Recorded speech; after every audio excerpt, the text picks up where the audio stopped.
Sa Showbiz Saksi, paano kaya kung ang Dub Smash Queen na mismo na si Maine Mendoza o si Yaya Dub, ida-Dub Smash si Lola ni Dora? Nako po, siguradong katakot-takot na kakulitan yan. Kung talaga tinatanggap mo ang hamon ko, di wow!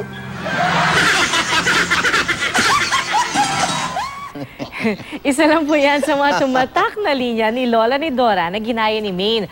At kasama rin sa Lola ni Dora-inspired Dub Smash collection ni Maine ang asawa jokes at yung sermon sa mga kabataan ng hit character ni Wally Bayola sa kalye-serye ng Eat Bulaga. Inispop din si Lola ni Dora ni Paolo Ballesteros gamit ang sikat na sikat niyang makeup transformation skills.